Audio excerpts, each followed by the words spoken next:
Hello everyone, welcome back to my channel Study Sphere.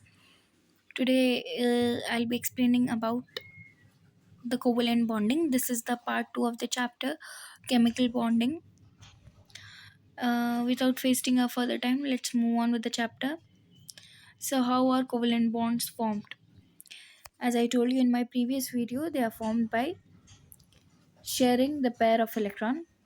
Okay, so they are formed when atoms share pair of electrons, allowing each to achieve a stable outer shell. मतलब बोलना ये चाह रहा है कि जो covalent bonds है ये शेयर एक दूसरे से पेयर ऑफ इलेक्ट्रॉन शेयर करते हैं। इससे क्या होता है, जब ये अपना पेयर ऑफ इलेक्ट्रॉन शेयर करेंगे तो इससे जो आउटर शेल होगा वो बहुत ज़्यादा स्टेबल हो जाएगा और इससे म्यूचुअल शेयरिंग क्रिएट होती है। ओके गाइज, और एटम्स में एक स्टेबल कनेक्शन बनता है, स्टेबिलिटी आती है।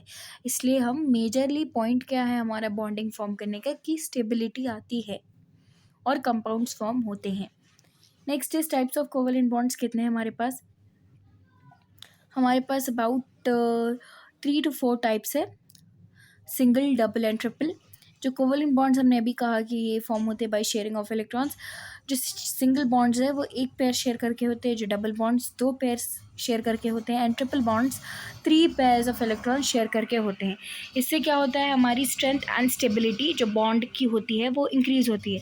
जैसे कि हमारा H2 molecule, one of its example is H2 molecule, जो एक पेयर ऑफ 2 हाइड्रोजन जब अपना एक एक पेयर ऑफ इलेक्ट्रॉन शेयर करते हैं, ठीक है, ये अपना एक इलेक्ट्रॉन देते हैं।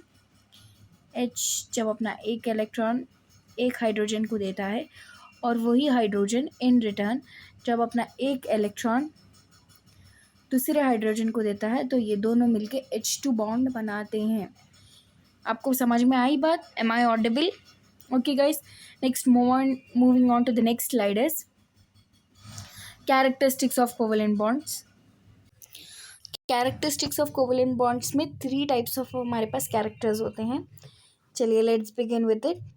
Okay guys, just a moment. हाँ गाइस, चलिए हम इसे पहले हाइड कर देते हैं। ओके, नाउ फिजिकल प्रॉपर्टीज़ में हमारे पास जो कोवलेंट कंपाउंड्स होते हैं उनके पास low melting and boiling points होते हैं, एंड इनके ये पूर कंडक्टर्स होते हैं इलेक्ट्रिसिटी के। सिर्फ ये ऑर्गेनिक सॉल्वेंट्स में सॉल्युबल होते हैं, इनसॉल्युबल होते हैं पानी में। ओके गाइस, नेक्स्ट गाइज हम लोग molecular versus network covalent bonds के ताल्लुक से बात करेंगे। जो मॉलिक्यूलर कोवलेंट बॉन्ड्स होते हैं ये डिस्क्रीट मॉलिक्यूल्स बनाते हैं विथ लो मेल्टिंग पॉइंट। ये जैसे मॉलिक्यूल्स बनाते हैं वो डिस्क्रीट होते हैं। क्यों डिस्क्रीट होते हैं? क्योंकि इनके पास लो मेल्टिंग पॉइंट होता है। Okay guys, while network covalent bonds create giant structures. मतलब जो network covalent bonds, obviously network से हम समझते हैं ना कि एक इधर एक इधर एक इधर ऐसा रहेगा तो एक नेटवर्क बनेगा, right? So this is what we mean about the network. So जब हम नेटवर्क कोवलेंट बॉन्ड्स के ताल्लुक से बात करेंगे तो ये जाइंट स्ट्रक्चर्स बनाते हैं जिससे resulting in high melting points and greater hardness. तो इन्हीं की वजह से हाई मेल्टिंग पॉइंट और ग्रेटर हार्डनेस मिलती है। अब एग्जाम्पल ले लेंगे कॉमन कोवलेंट बॉन्ड्स, जैसे कि हमारा H2O बॉन्ड। ओके गाइस, फिर हमारे पास है CO2, carbon dioxide, methane CH4। So these are some examples. हालांकि ये एग्जिबिट करते हैं लो मेल्टिंग पॉइंट्स और ये पोर इलेक्ट्रिकल कंडक्टिविटी होती है इनके, मतलब ये कंडक्टर्स ऑफ इलेक्ट्रिसिटी बहुत पूर होते हैं। इनके अंदर जो नेचर होता है ये इलेक्ट्रिकल कंडक्टिविटी में पूर होता है इनका नेचर। और मॉलिक्यूल्स कैसे बनाते हैं लोग? By sharing. Okay guys, now moving on to the next part, metallic bonding. Okay guys, metallic bonding का नेचर क्या होता है बोले तो ये जो मेटालिक बॉन्डिंग है इसमें positively charge metal ions surround होते हैं बाय सी ऑफ इलेक्ट्रॉन्स। मतलब फॉर एग्जांपल कोई भी आप एक मेटल आयन ले लो, जैसे कि हम चलो Na+ ही ले लेंगे। This is just an example, don't take it seriously. Okay guys, अब इसमें कुछ सी ऑफ इलेक्ट्रॉन्स हमने अराउंड कर दिए हैं, ठीक है ठीक है। यही इसमें क्या होता है, ऐसे सी ऑफ इलेक्ट्रॉन्स जो कि आराम से फ्रीली मूव करते हैं, ठीक है, और मेटल कंडक्टिविटी एक्सप्लेन करते हैं, मैलिबिलिटी एंड स्ट्रेंथ एक्सप्लेन करते हैं। मतलब क्या है, इतना सब मैंने आपको बोला, समझ में आपके आई एम श्योर नहीं आया होगा। Let me tell you very clearly. For example अब हम ये Na+ ले लेंगे, इसके तरफ हम पूरे इलेक्ट्रॉन्स दे देंगे, ठीक है। This is what it is telling. तो इसी से हमारा मेटालिक बॉन्डिंग एक्चुअली होगा। This is what it is saying. Okay, now metallic bonds form when metal atoms release electrons, मतलब कुछ फॉर एग्जांपल चलो हम Na+ के साथ कुछ कोई भी एक मेटल एटम ले सकते हैं, ठीक है। देखिए मतलब क्या है बोले तो, जब Na+ अपने इलेक्ट्रॉन रिलीज करेगा,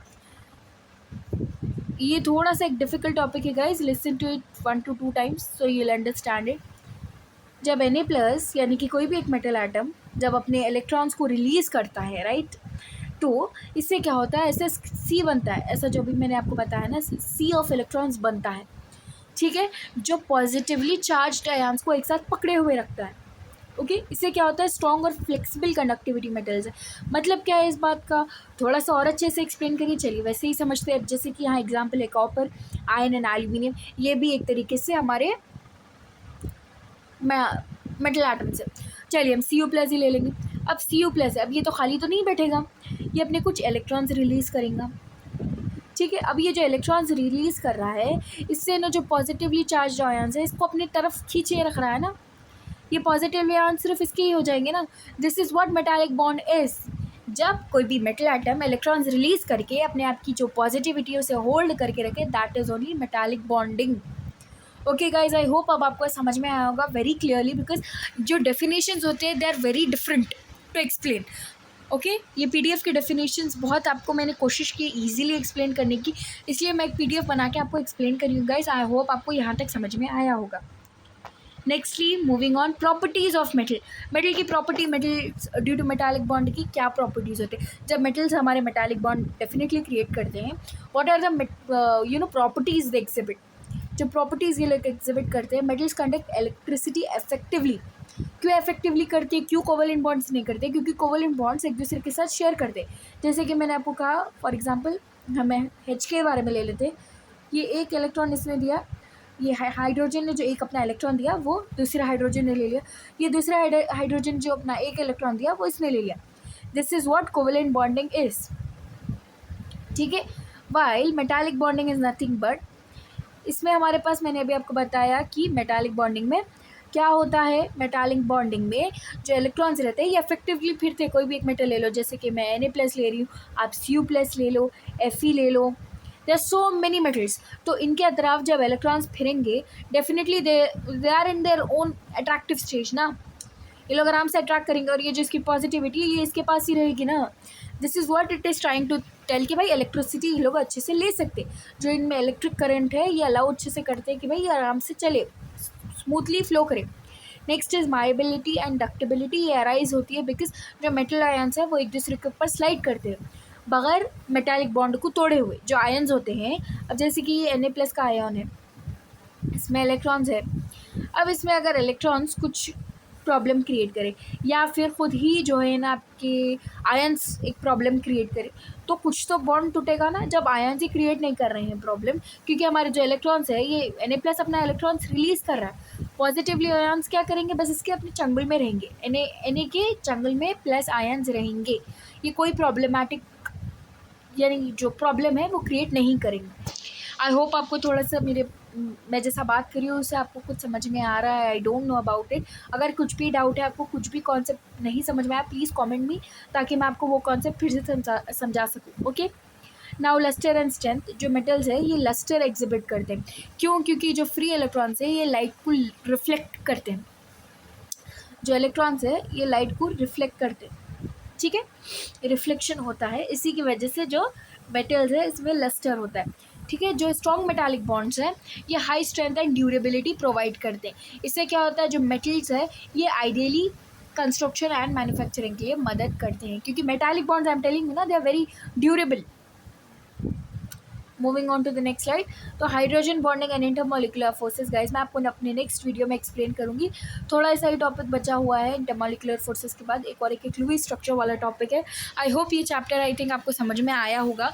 this is the part 2 of it. Next is part 3 that will be coming by today or tomorrow. I'll definitely be posting it. Actually guys वो क्या रहा है, कॉन्सेप्ट बहुत ज़्यादा लंबा है, because of it I am taking more time to explain the concepts. जितना मैं आपको डिटेल में कराने की कोशिश करेंगे, I am trying my best. So don't forget to like share and subscribe guys. अगर आप लाइक शेयर एंड सब्सक्राइब नहीं करोगे या नोटिफाई नहीं करोगे तो आपको आगे के नोटिफिकेशन आने में प्रॉब्लम होगी। लाइक शेयर ज़रूर करना गाइज, अगर पसंद आए तो दूसरों को भी नॉलेज पहुँचाइए आपकी तरफ से। That would be a great help for me as well. So guys, that's it for today's video. Next part 3 will be coming very soon for this chapter. Actually it is taking me a little bit more time क्योंकि मुझे एक शांत जगह पे record करना होता है. I couldn't record in some place that is too much in crowded. Because of it I'm taking a little bit of time to upload videos. So just give me a little bit of time. I'll definitely post more videos. आप सबके लिए और chapters explain करूँगी. I hope आपको मेरा explanation पसंद आया होगा. So don't forget to like share and subscribe guys and notify कर लेना, because there is so much content for you guys. I have been preparing scripts and preparing myself for the chapter. Still a little bit I'm introvert in nature, because of it I'm unable to explain you in that way of confidence. So that's it for today's class guys. Thank you.